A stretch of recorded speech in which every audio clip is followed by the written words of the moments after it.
Des individus se moquent d'une vieille femme noire avant de découvrir qu'elle a été un général de l'armée.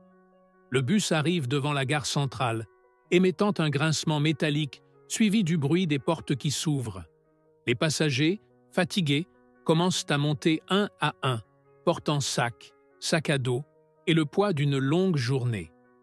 Parmi eux, une femme âgée à la peau sombre et au regard résolu monte à un rythme lent mais assuré.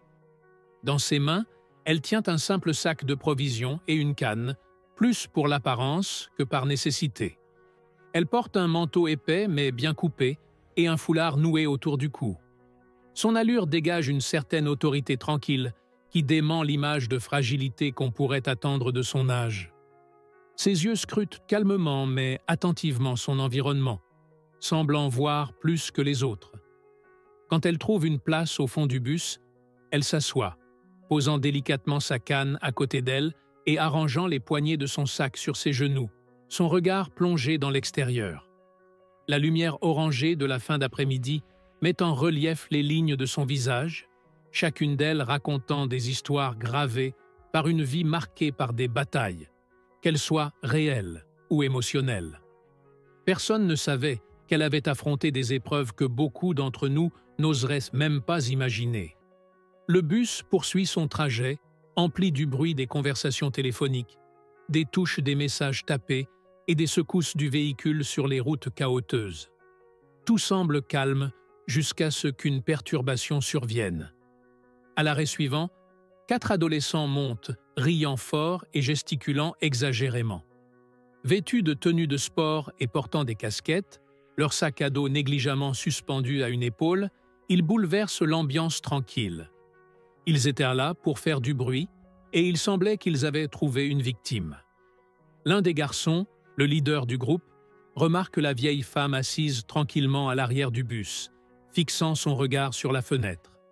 Il donne un coup de coude à son ami et murmure quelque chose qui fait rire les autres. Sans hésiter, ils avancent vers elle, comme des prédateurs prêts à bondir.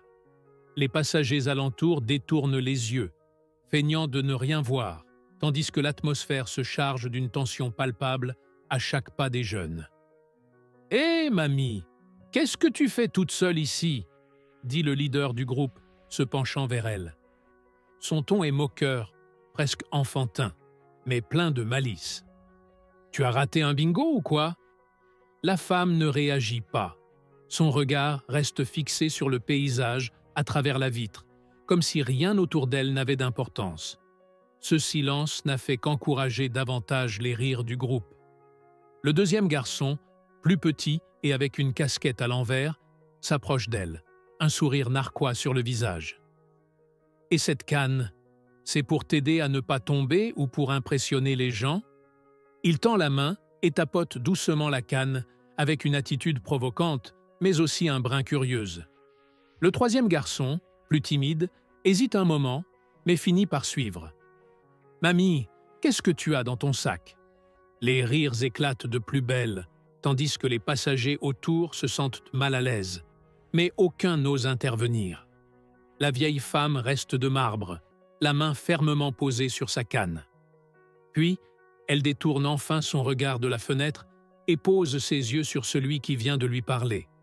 Son regard est perçant, glacé, mais sans colère, juste un calme déconcertant. « Tu sembles avoir beaucoup d'énergie à dépenser, » dit-elle, d'une voix basse mais pleine de fermeté. Ces mots résonnent comme un défi. Malgré sa simple phrase, le leader du groupe sourit, mais un malaise se lit sur son visage face à l'intensité de son regard. Bien sûr, il n'y a rien d'autre à faire dans cette ville morte. Vous allez me dire que c'était mieux à votre époque. La femme se redresse légèrement, toujours tenant sa canne. À mon époque, cette énergie était utilisée à des fins bien plus constructives. Quand j'avais ton âge, je guidais des jeunes comme toi à travers une jungle où un faux pas pouvait signifier ne jamais revenir à la maison. Un silence lourd envahit le bus. Les garçons échangent des regards, déconcertés, tandis que les passagers commencent à se concentrer sur la scène. Les rires s'éteignent, remplacés par une curiosité gênée. Il était évident que la vieille femme ne plaisantait pas, et que ses paroles portaient bien plus de sens qu'il ne pouvait l'imaginer. « Qu'est-ce que tu racontes, mamie ?» demande le chef du groupe, tentant de garder une attitude défiante. Mais sa voix trahit un certain doute. La vieille femme saisit sa canne des deux mains et, s'appuyant dessus, se redresse lentement. Sa présence semble se renforcer, occupant l'espace de manière inattendue. Je parle de comprendre ce que sont la discipline, le respect et le courage. Je suis le général à la retraite Elena Morera et j'ai servi mon pays pendant plus de 30 ans. Et tu crois vraiment que c'est cette canne qui me permet de me tenir droite? L'atmosphère du bus devient étouffante. Les garçons restent figés, incapables de réagir. Le silence est seulement perturbé par le moteur du bus et les respirations nerveuses des passagers. Cette révélation stupéfie tout le monde. Elena poursuit. « Vous croyez que la force, c'est de se moquer de ceux qui ne réagissent pas? Vous pensez que le courage, c'est de marcher en groupe et provoquer les autres? C'est de la lâcheté. La vraie force réside dans la sagesse du silence et la certitude d'agir au moment voulu.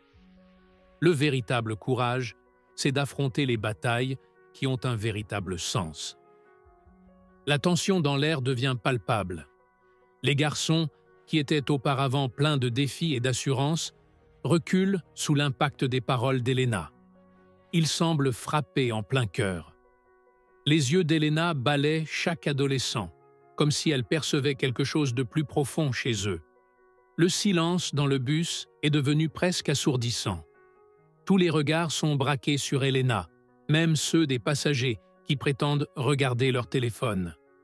L'atmosphère est passée de l'insouciance à une forme de respect silencieux.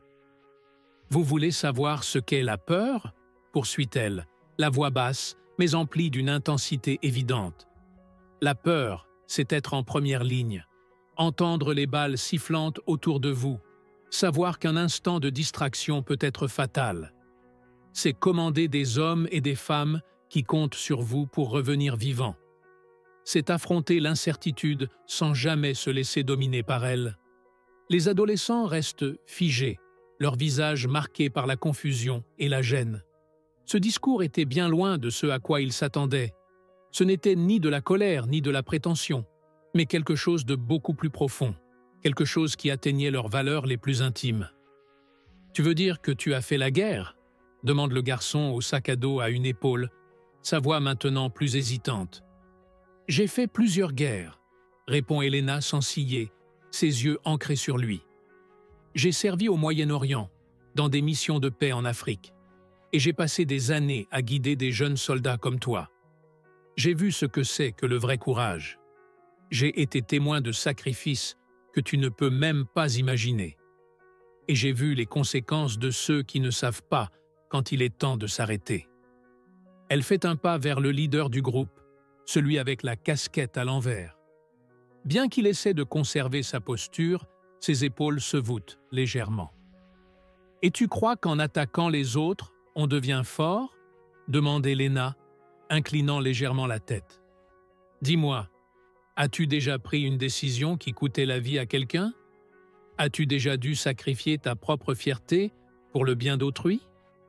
Parce que moi, je l'ai fait plusieurs fois. » Le garçon détourne les yeux, gêné.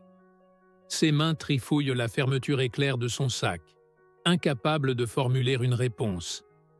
Elena reste immobile, son visage grave mais sans méchanceté. C'est le regard d'une personne qui sait exactement ce qu'elle a vécu et pourquoi elle agit ainsi. Les autres passagers, qui jusque-là avaient choisi de se taire, observent désormais attentivement. Certains se redressent même sur leur siège, comme s'ils absorbaient une leçon importante qu'ils ne pourraient jamais oublier. « Vous m'avez vu assise là, avec mon sac et ma canne, et vous avez cru que j'étais une cible facile, » continue-t-elle, fixant le groupe. « Mais sachez une chose, ne sous-estimez jamais la force de quelqu'un en vous basant sur son apparence. Vous ne savez rien de ses combats, ni des cicatrices qu'il porte. Et si vous persistez à chercher la confrontation, vous apprendrez cette leçon mais à vos dépens.